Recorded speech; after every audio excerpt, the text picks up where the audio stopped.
जीवन में एक अज्ञात भय ऐसा है जो ज्ञात भी है, परंतु है सबसे बड़ा, और वह है मृत्यु का भय। उम्र, मौत और जिंदगी, इन तीनों के मामले में संसारी और साधु का फर्क देखें तो भयमुक्त हुआ जा सकता है।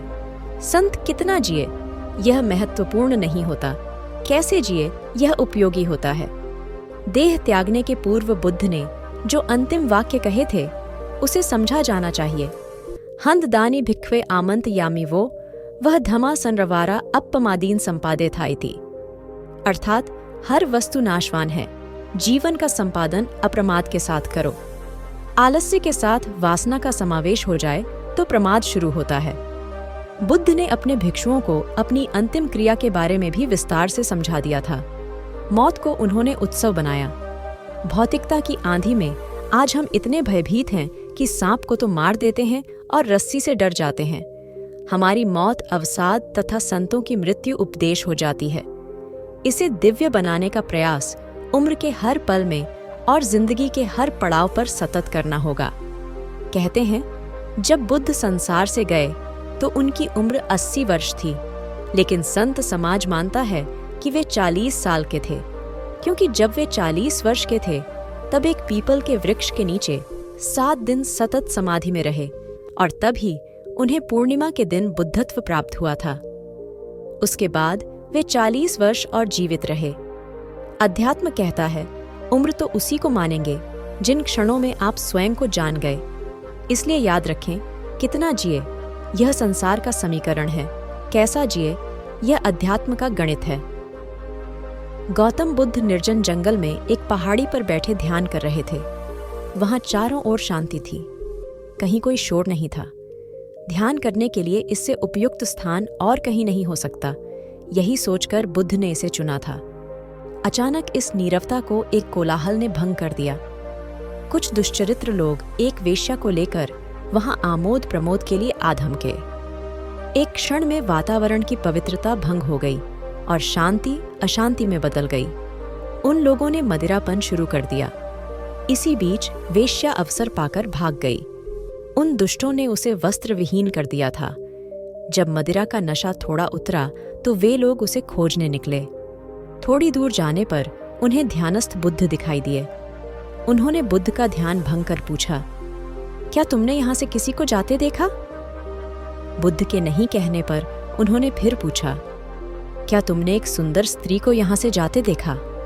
बुद्ध द्वारा इनकार करने पर उन्होंने निर्लज्जता से पूछा, क्या यहां से एक निर्वस्त्र स्त्री को भागकर जाते देखा?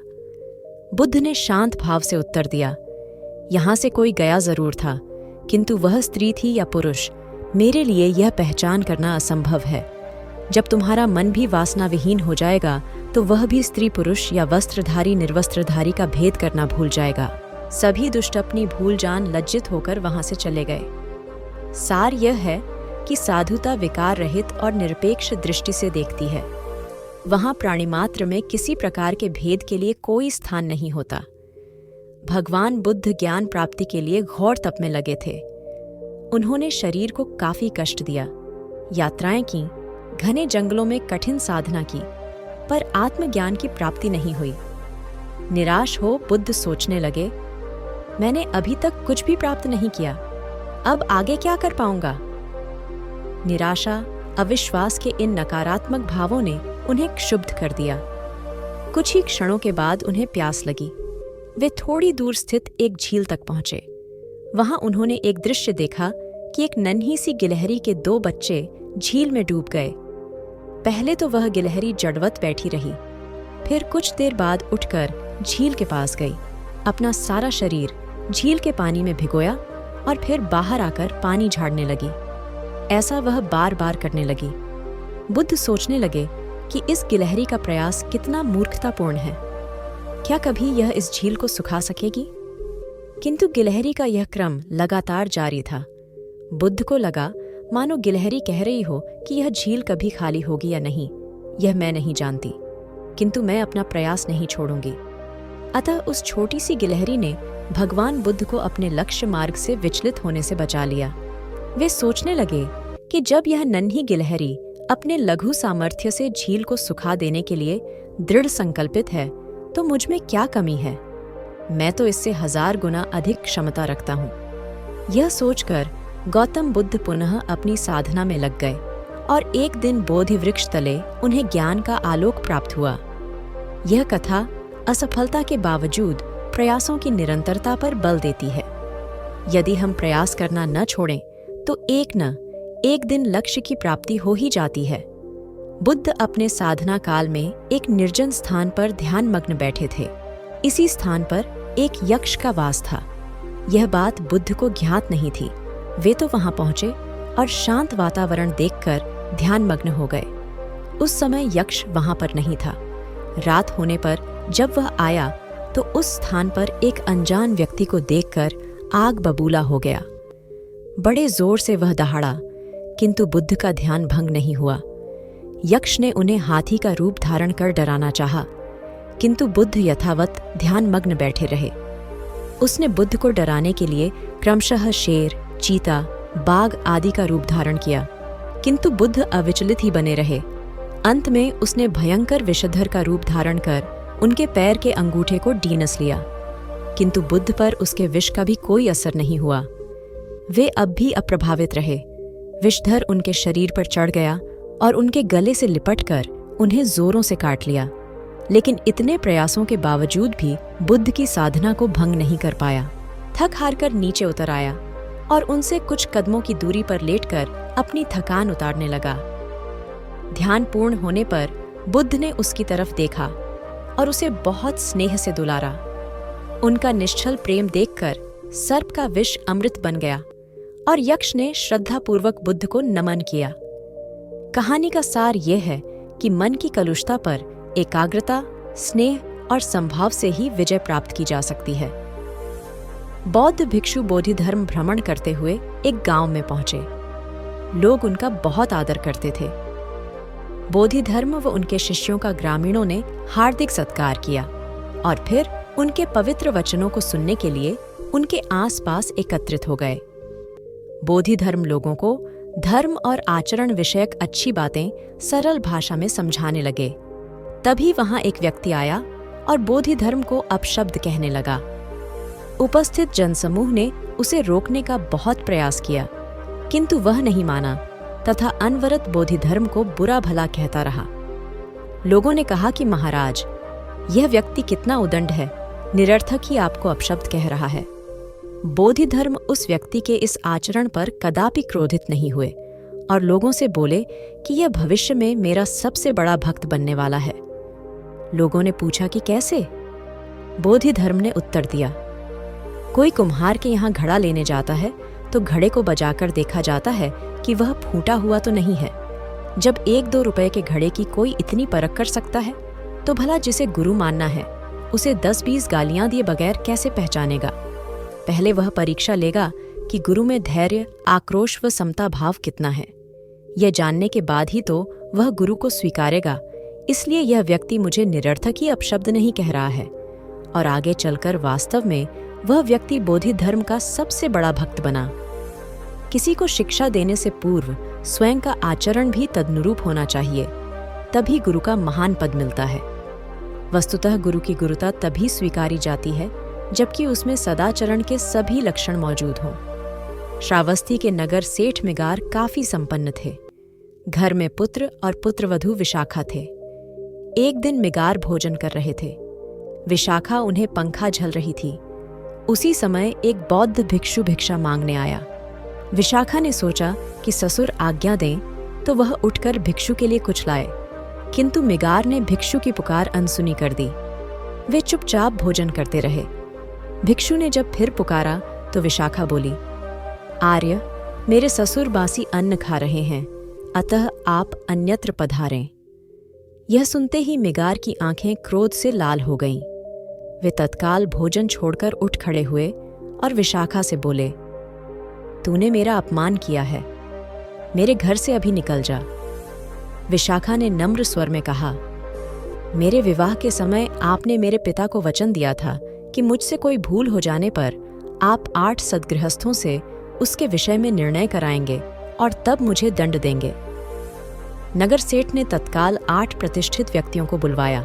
विशाखा ने उनके समक्ष पूरी बात बताकर कहा, मनुष्य को अपने पूर्व जन्म के पुण्यों के फल से ही संपत्ति मिलती है। मेरे श्वसुर को जो संपत्ति मिली है वह भी उनके पहले के पुण्यों का फल है। इन्होंने अब नवीन पुण्य करना बंद कर दिया। इसी कारण मैंने कहा कि ये बासी अन्न खा रहे हैं।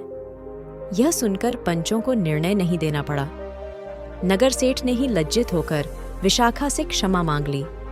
सार यह है कि अस्व के साथ पर की भी चिंता करना एक सच्चे सद्गृहस्थ का लक्षण है, और यही परहित चिंतन हमें यश और पुण्य का भागी बनाता है। महात्मा गौतम बुद्ध के श्रावस्ती में प्रवचन चल रहे थे। प्रवचन में नित्य ही बड़ी संख्या में लोग आते और विविध महत्वपूर्ण व गंभीर विषयों पर बुद्ध से ज्ञान ग्रहण करते। बुद्ध का शिष्य वर्ग भी काफी विशाल था, जो प्रवचन स्थल की व्यवस्था संभालता और बुद्ध की सेवा में सदैव तत्पर रहता। एक बार रात के समय महात्मा बुद्ध प्रवचन दे रहे थे। सदैव की भांति काफी लोग उनके प्रवचन सुन रहे थे। एक व्यक्ति जो बुद्ध के ठीक सामने बैठा था, बार बार नींद के झोंके ले रहा था। बुद्ध थोड़ी देर तक तो प्रवचन देते रहे, फिर उससे बोले, वत्स, सो रहे हो? उस व्यक्ति ने हड़बड़ाकर कहा, नहीं महात्मा। बुद्ध ने पुनः प्रवचन प्रारंभ किए। वह व्यक्ति फिर ऊँघने लगा। महात्मा ने फिर वही प्रश्न दोहराया और उसने फिर अचकचाकर नहीं महात्मा कहा। ऐसा लगभग 8-10 बार हो गया। कुछ देर बाद बुद्ध ने उससे पूछा, वत्स, जीवित हो? हर बार की तरह इस बार भी उसने कहा, नहीं महात्मा। यह सुनकर उपस्थित श्रोताओं में हंसी की लहर दौड़ गई और वह व्यक्ति पूर्णतः चैतन्य हो गया। तब बुद्ध गंभीर होकर बोले, वत्स, निद्रा में तुम्हारे मुख से सही उत्तर मिल ही गया। जो निद्रा में है वह मृतक समान ही है। महात्मा बुद्ध का संकेत था कि गुरु से ज्ञान ग्रहण करते वक्त सजगता अत्यंत आवश्यक है। गाफिल रहने की स्थिति में ज्ञान की प्राप्ति पूर्ण नहीं होती और अधक्चरा ज्ञान सदैव खतरनाक साबित होता है। तथागत बुद्ध उन दिनों मगध प्रवास पर थे। साथ में शिष्यों का बड़ा समूह भी था। प्रतिदिन बुद्ध के प्रवचन होते, जिनका लाभ लेने के लिए बड़ी संख्या में लोग आते। इन लोगों में साधारण जन के साथ विशिष्ट हस्तियां भी शामिल रहती थीं। हालांकि बुद्ध सभी के प्रति समान रूप से प्रेम व आत्मीयता का व्यवहार रखते थे। दोस्तों, अगर आपको इस प्रकार का और भी कहानी सुनना पसंद हो तो इस वीडियो को लाइक करके चैनल को सब्सक्राइब कर ले। आइए अब आगे की कहानी सुनते हैं। इन लोगों में नगर सेठ का पुत्र भी था, जो बड़े ध्यान से बुद्ध के प्रवचन सुनता था। वह नित्य ही बुद्ध के शिष्यों के समक्ष बुद्ध की तारीफों के पुल बांधता और धन्य धन्य भाव से घर जाता। एक दिन प्रवचन समाप्त होने के बाद उसने किसी शिष्य से कहकर बुद्ध से मिलने की हार्दिक इच्छा प्रकट की। जब उसे बुद्ध के सामने ले जाया गया तो उसने उन्हें साष्टांग प्रणाम कर कहा, भगवान, आप जैसा तपस्वी और ज्ञानी व्यक्ति पहले न कभी हुआ था और न भविष्य में होगा। यह सुनते ही बुद्ध ने उसकी बात बीच में ही रोककर कहा, वत्स, क्या तुमने इतना अध्ययन कर लिया है कि अब तक कितने संत महापुरुष हुए हैं, और क्या भविष्य भी जान चुके हो कि आगे और कोई नहीं होगा? युवक लज्जित भाव से चुप खड़ा रहा, क्योंकि इस बात का उसके पास कोई जवाब नहीं था। बुद्ध ने अपनी बात समाप्त करते हुए उसे सीख दी, सदैव अपनी आंखें खुली रखो। जो जैसा है उसे वैसा ही महत्व दो। किसी से उसकी तुलना मत करो। कथा का सार यह है कि किसी भी क्षेत्र के अधिकारी विद्वान की स्वतंत्र रूप से प्रशंसा करना उचित है, किंतु सर्वश्रेष्ठ बताना अनुचित, क्योंकि श्रेष्ठता को व्यक्ति, समय व स्थान की सीमाओं में नहीं बांधा जा सकता। एक बार भगवान बुद्ध एक गांव के समीप एक शाला में निवास कर रहे थे। दिन का समय था। आकाश में घटाएं घिर रही थीं।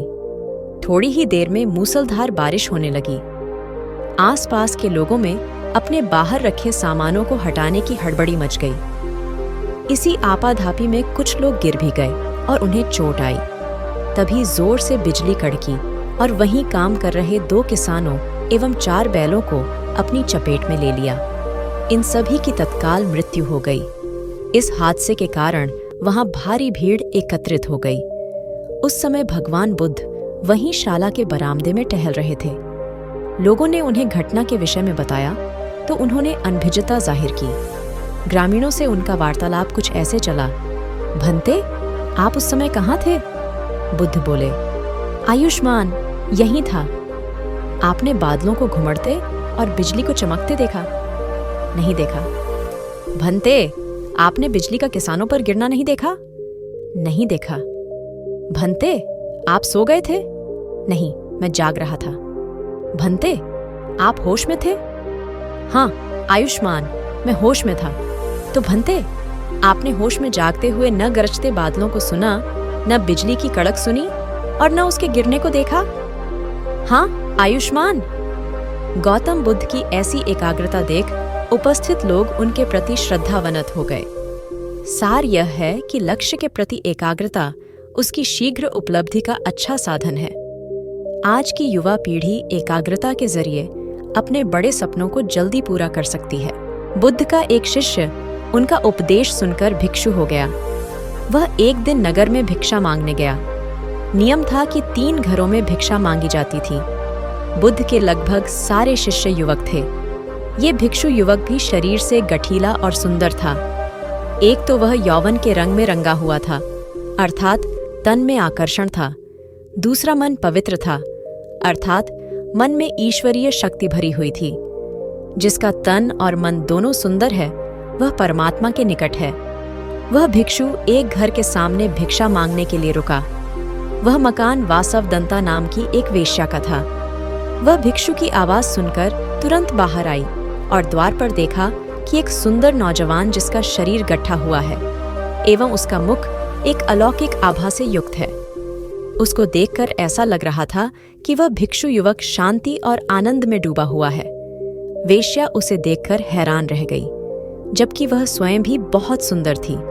सारा वैशाली नगर उसके पीछे घूमता था कि वह हमको स्वीकार कर ले, हमसे विवाह कर ले, पर वह किसी को भी स्वीकार नहीं करती थी। उस बलिष्ठ और सुंदर नौजवान भिक्षु को देखते ही वासवदंता उसे अपना दिल दे बैठी। उसने भिक्षु से कहा, घर के भीतर आओ, तनिक बैठो। भिक्षु ने इनकार कर दिया, देवी, मैं अभी नहीं आ सकता हूँ। वेश्या ने कहा, भिक्षु कभी इनकार नहीं करते, कोई बुलाए तो जाना चाहिए।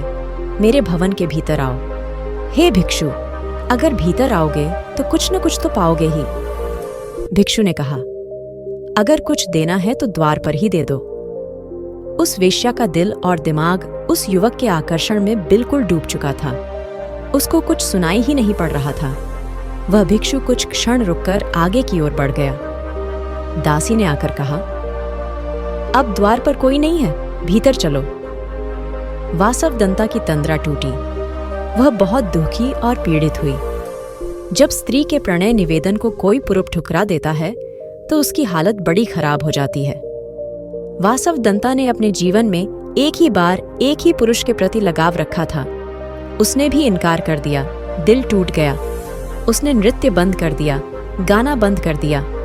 जो दिन भर मुस्कुराती थी और लोगों का मनोरंजन करती थी, वह सुंदरी वासवदंता बिल्कुल मौन हो गई। भवन के द्वार सबके लिए बंद हो गए। वह किसी से भी नहीं मिलती थी।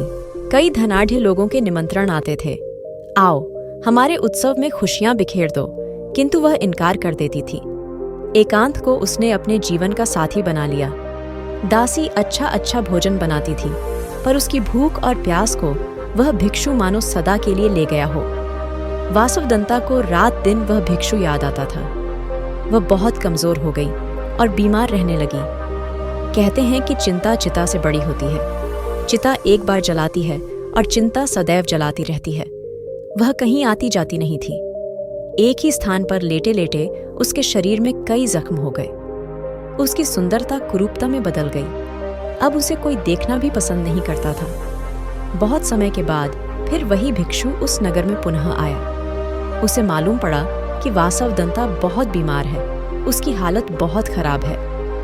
भिक्षु उसके द्वार पर गया। दासी ने जाकर कहा कि वही भिक्षु आए हैं। वासवदंता ने दासी से कहा, यहाँ पर मत आने दो। जब मैं सुंदर युवती थी, बहुत खूबसूरत थी, तब मेरा निवेदन स्वीकार न किया। अब मैं बदसूरत और बीमार हो गई हूँ। अब मैं इनके सामने कैसे जाऊं? नहीं जाऊंगी। पर भिक्षु आ गए। हे देवी, आज तुझे मेरी जरूरत है। उस समय तुमको मेरी जरूरत नहीं थी। उस समय तेरी सुंदरता, तेरे नाच गाने से मोहित होने वाले हजारों थे, किंतु दुह की घड़ी में सब दूर हो जाते हैं। अब तू चिंता न कर, शर्मिंदा मत हो। मैं तेरे पास रहकर तेरी सेवा करूंगा। भिक्षु ने पवित्र भाव से उसकी सेवा की। वासवदंता की वासना मिट गई। उसका विवेक जाग उठा। भिक्षु उसे बुद्ध के पास ले गए। उसने प्रार्थना की, मुझे दीक्षा दो। बुद्ध से दीक्षा पाकर वह भिक्षुणी हो गई। अपना जीवन पतित से पावन कर लिया। बुद्ध शरणम गच्छामि। गौतम बुद्ध संन्यास ग्रहण कर चुके थे और उन्होंने अपना जीवन दूसरों की सेवा तथा जनकल्याण को समर्पित कर दिया था। गौतम बुद्ध अनेक स्थानों की यात्रा करते और अपने अनमोल उपदेशों से लोगों का नैतिक जीवन सुधारने का प्रयास करते।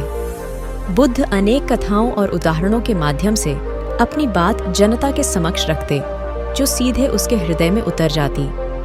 स्वयं अपना जीवन भी गौतम बुद्ध ने इतना आदर्श बना लिया था कि सादगी और समानता का वे प्रत्यक्ष उदाहरण बन गए थे।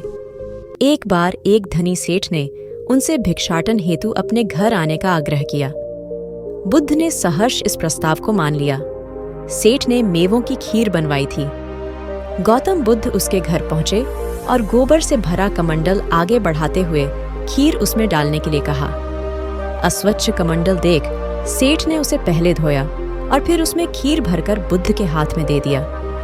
यह देख बुद्ध ने सेठ से कहा, हमारे आशीर्वाद को भी यदि आप खीर जितना ही मूल्यवान समझते हो तो उसे रखने के लिए मन रूपी पात्र को भी शुद्ध व पवित्र करो। गोबर जैसी मलिनता अपने अंतस के भीतर भरे रखने पर यह दान धर्म आपके किसी काम न आ सकेगा। यह सुनकर सेठ की आंखें खुल गईं और उसने अपने पात्र अर्थात अंतर्मन में भरे दुर्गुणों से मुक्ति पाने का निश्चय किया।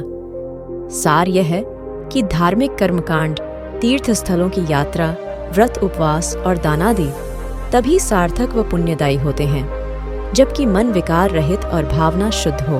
आनंद भगवान बुद्ध के प्रमुख व प्रिय शिष्य थे। उनके स्वभाव में उदारता, स्नेह व सहिष्णुता जैसे गुण शामिल थे। वे सभी के प्रति समान व्यवहार करते थे। उनकी दृष्टि में कोई छोटा या बड़ा नहीं था। एक बार आनंद कहीं जा रहे थे। रास्ते में उन्हें बड़े जोर की प्यास लगी। आसपास देखा तो निकट ही कुआं दिखाई दिया। वे वहां पहुंचे। कुएं से एक लड़की पानी भर रही थी। आनंद ने उसके पास जाकर कहा, बहन, मैं बड़ी दूर से आ रहा हूं। मुझे बहुत जोर से प्यास लगी है। कृपा कर पानी पिला दो। उनकी बात सुनते ही लड़की कांप उठी, क्योंकि वह अछूत जाति की थी। वह जानती थी कि किसी ऊंची जाति के व्यक्ति को पानी पिलाना उसके अधिकार क्षेत्र से बाहर है। वह निगाह नीची कर चुपचाप खड़ी रही। आनंद ने प्यास से व्याकुल होकर फिर कहा, बहन, तुमने सुना नहीं? प्यास के मारे मेरे प्राण निकले जा रहे हैं। मुझे पानी पिला दो। लड़की भयवश कुछ नहीं बोल पाई। जब आनंद ने बड़े स्नेह से उससे पानी न पिलाने का कारण पूछा तो वह बोली, मैं निम्न जाति की कन्या हूं। आपको पानी कैसे पिला सकती हूं? उसकी बात सुनकर आनंद ने कहा, बहन, मैंने तुमसे पानी मांगा है, जाति तो नहीं पूछी। आनंद की उदारता ने उस कन्या का भय दूर कर दिया और उन्हें पानी पिलाकर वह धन्य हो गई। कथा का सार यह है कि ईश्वर की दृष्टि सम होने के कारण उसने सभी मनुष्यों को समान शरीर, बुद्धि और भावना से नवाजा है। अतः अपने सृष्टिकर्ता के विरुद्ध जाकर मानव मानव में भेद करना सर्वथा अनुचित है। भगवान बुद्ध ने बताया कि सही मार्ग न तो भोग का है, न कठिन साधना का है। एक बार गौतम बुद्ध ने देखा कि सामने से भेड़ बकरियों का एक झुंड निकल रहा है। चरवाहा इस झुंड को कठिनता से घेर रहा था। बुद्ध ने कहा, अरे, क्या कठिनाई है? चरवाहे ने कहा, भगवान, मेरे इस झुंड में एक लंगड़ा मेमना है। वह अन्य पशुओं के साथ कठिनाई से आगे बढ़ रहा है। बुद्ध ने प्रेम पूर्वक पूछा, इस भरी दोपहरी में इन भेड़ बकरियों को घेरकर तुम कहाँ ले जा रहे हो? चरवाहे ने उत्तर दिया, मुझे राजा की आज्ञा मिली है कि आज सायंकाल राजा यज्ञ करा रहे हैं। उसमें बलि के लिए 100 भेड़ बकरियों की आवश्यकता है। अतः इनको वहां पहुंचाने जा रहा हूं। अगर आपको इस प्रकार का और भी कहानी सुनना पसंद है तो इस चैनल को सब्सक्राइब कर ले। आइए आगे की कहानी सुनते हैं। बुद्ध ने कहा, चलो मैं भी तुम्हारे साथ चलता हूँ। उन्होंने लंगड़े मेमने को कंधे पर बिठा लिया और दोनों साथ साथ चल पड़े।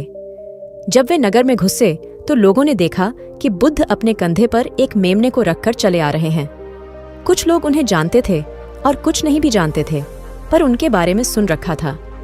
लोग बोले, देखो ये वे तपस्वी जा रहे हैं जो सामने पहाड़ी पर रहते हैं, कैसे शांति के अवतार हैं। वे दोनों यज्ञस्थल पर पहुंचे। राजसेवकों ने भेड़ बकरियों को गिना, पर जैसे ही वधस्थल पर नियुक्त व्यक्ति पशु की गर्दन काटने को उद्यत हुआ, बुद्ध ने कहा, राजन, वधकर्ता को खड्ग मत चलाने दो, पहले वह मेरी गर्दन पर खड्ग चलाए। हे राजन, पशुओं को छोड़ दो। वह राजा भगवान बुद्ध के आगे नतमस्तक हो गया। उसने बलि के लिए मंगवाए सभी पशुओं को छोड़ दिया और इस प्रकार उस राज्य से हिंसा का हमेशा हमेशा के लिए नामो निशान मिट गया। भगवान बुद्ध के जीवन में एक घटना हुई। वे चचेरे भाई देवदत्त के साथ बगीचे में घूम रहे थे। उन्हें एक हंस उड़ता हुआ दिखा। तभी देवदत्त ने अपने एक बाण से निशाना साधा और हंस लहूलुहान हो जमीन पर आ गिरा।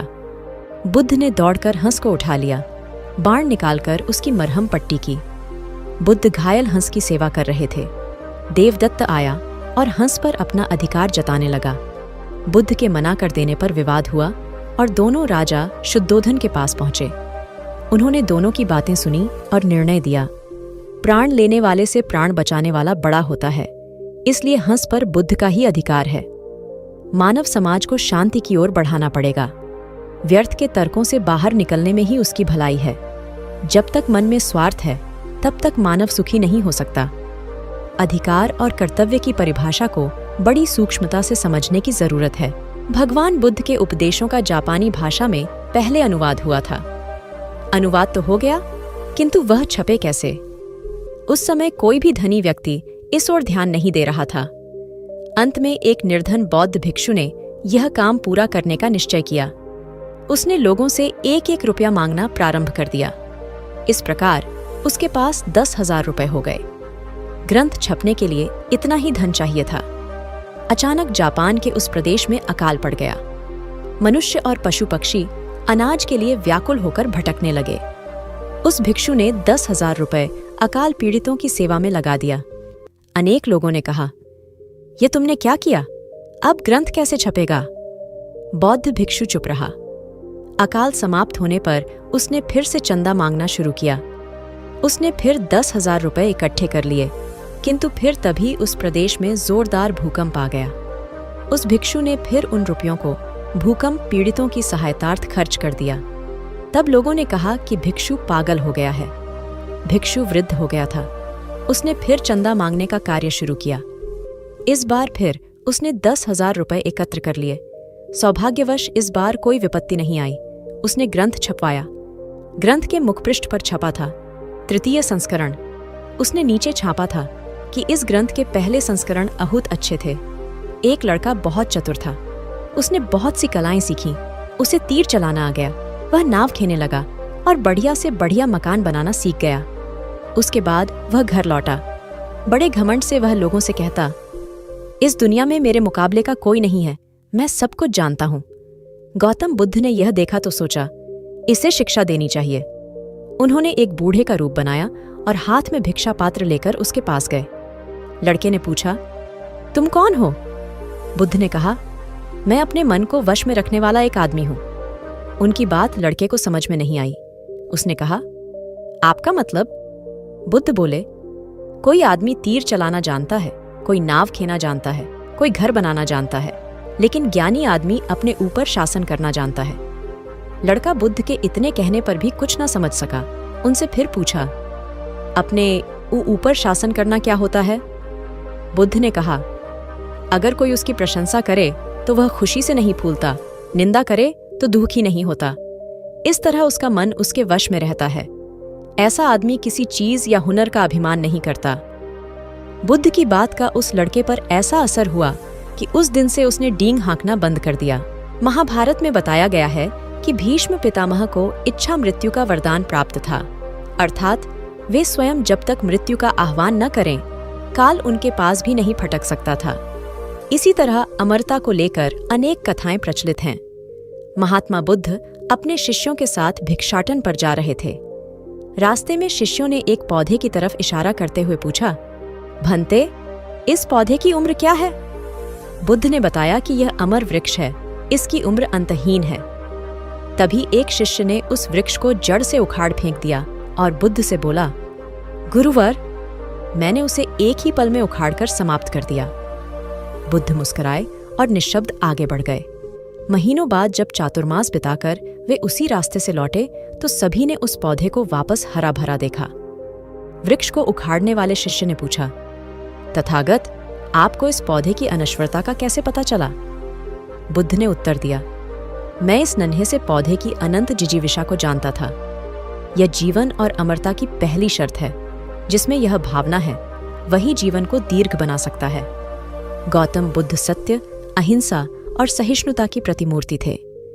इन्हीं सद्गुणों का उपदेश वे घूम घूम कर देते और लोगों से इन्हें अपनाने का आग्रह करते। एक दिन वे किसी गांव में पहुंचे। वहां कुछ ऐसे अज्ञानी लोग थे जो बुद्ध के विरोधी थे। वे बुद्ध को अपशब्द कहने लगे। यह देखकर बुद्ध के शिष्यों को बहुत बुरा लगा। उन्होंने बुद्ध से इसका विरोध करने का आग्रह किया तो बुद्ध ने उन्हें समझाया कि ये लोग तो अपशब्द ही कह रहे हैं। यदि ये पत्थर भी मार रहे होते तो भी मैं कहता कि मारने दो। मैं जानता हूं कि ये कुछ कहना चाहते हैं, लेकिन क्रोध के कारण कह नहीं पा रहे। 10 साल पूर्व यदि ये ही लोग मुझे गाली देते तो मैं भी इन्हें गाली देता, किंतु अब तो लेन देन से मुक्ति मिल गई है। क्रोध से अपशब्द निकलते हैं। यहाँ तो क्रोध भवन कब का ढह चुका है। बुद्ध के विचार सुनकर अपशब्द कहने वाले हैरान रह गए। बुद्ध ने आगे अपने शिष्यों से कहा, इन लोगों को बताओ कि पिछले गांव में क्या हुआ था। शिष्यों ने बताया, वहां के लोग फल व मिठाइयां लेकर आए थे और आपने यह कहकर वे चीजें लौटा दी कि अब लेने वाला विदा हो चुका है। 10 साल पहले आते तो मैं ये सभी उपहार ले लेता। बुद्ध बोले, उन लोगों ने मिठाइयां गांव में बांट दी, लेकिन आप ये अपशब्द गांव में न बांटे। आप मुझे क्रोध नहीं दिला सकते। ठीक उस घंटी की तरह जो किसी को नहीं टांगती, लोग उस पर वस्त्र अवश्य टांग देते हैं। कथा का सार यह है कि साक्षी भाव सच्चे संत की पहचान है। जो अच्छे बुरे, लाभ हानि, अपना पराया के संकीर्ण भाव से मुक्त हो जाता है, उसे ही संतत्व की प्राप्ति होती है। जीवन में एक अज्ञात भय ऐसा है जो ज्ञात भी है, परंतु है सबसे बड़ा, और वह है मृत्यु का भय। उम्र, मौत और जिंदगी, इन तीनों के मामले में संसारी और साधु का फर्क देखें तो भयमुक्त हुआ जा सकता है। संत कितना जिए यह महत्वपूर्ण नहीं होता, कैसे जिए यह उपयोगी होता है। देह त्यागने के पूर्व बुद्ध ने जो अंतिम वाक्य कहे थे उसे समझा जाना चाहिए। हंद दानी भिक्खवे आमंत यामी वो, वह धमा संरवारा अपमादीन संपादे था इति।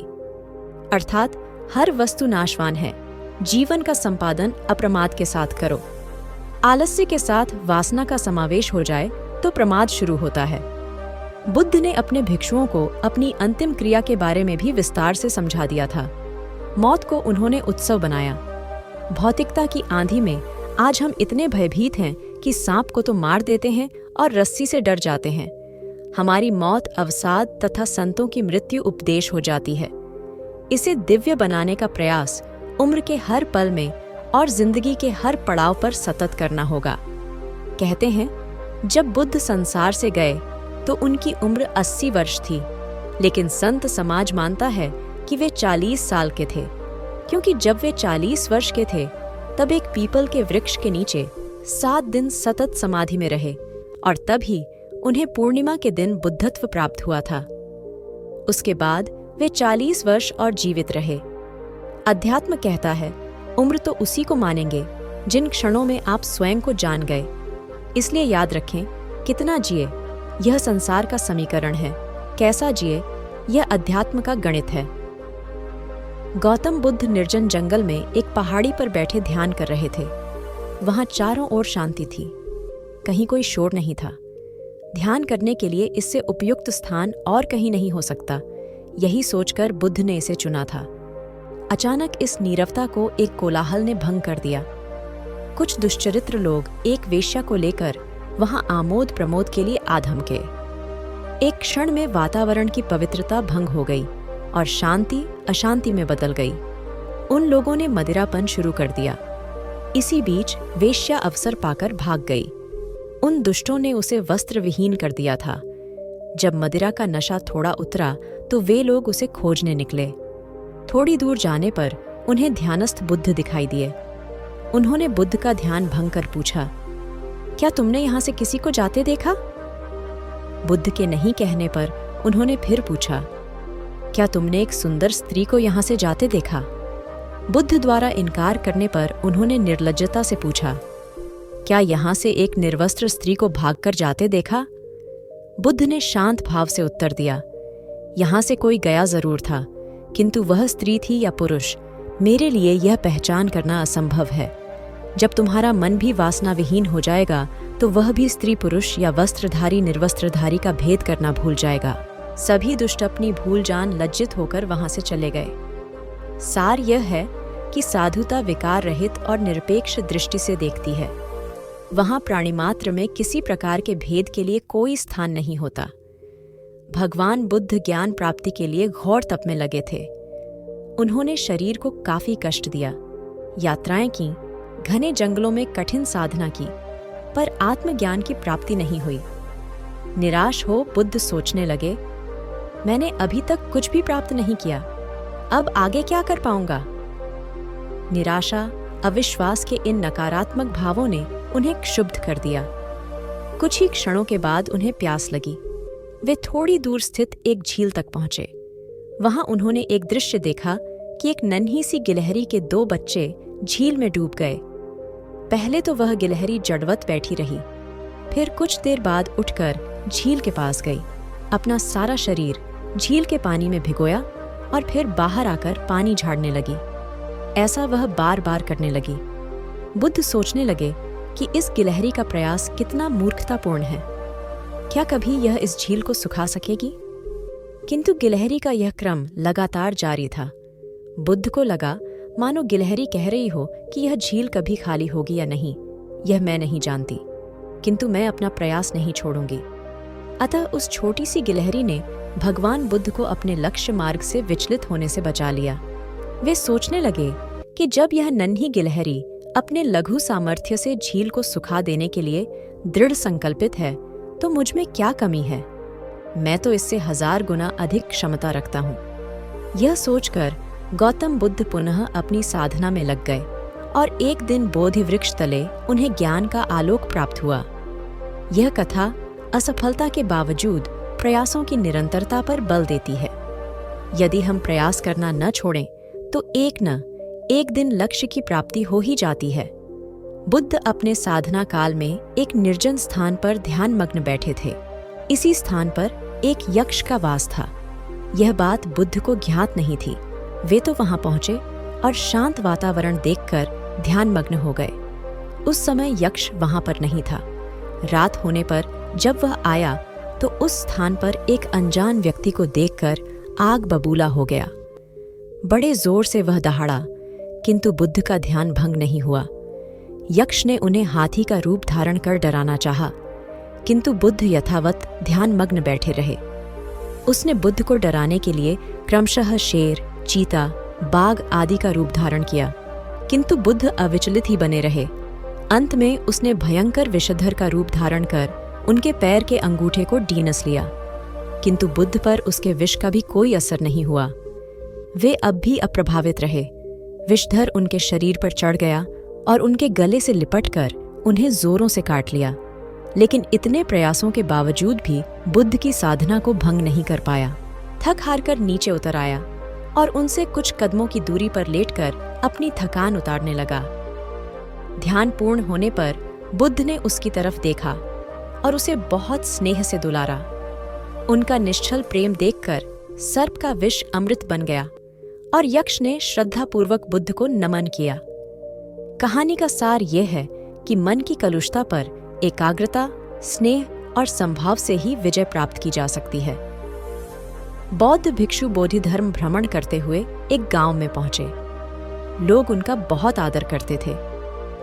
बोधिधर्म व उनके शिष्यों का ग्रामीणों ने हार्दिक सत्कार किया और फिर उनके पवित्र वचनों को सुनने के लिए उनके आसपास एकत्रित हो गए। बोधिधर्म लोगों को धर्म और आचरण विषयक अच्छी बातें सरल भाषा में समझाने लगे।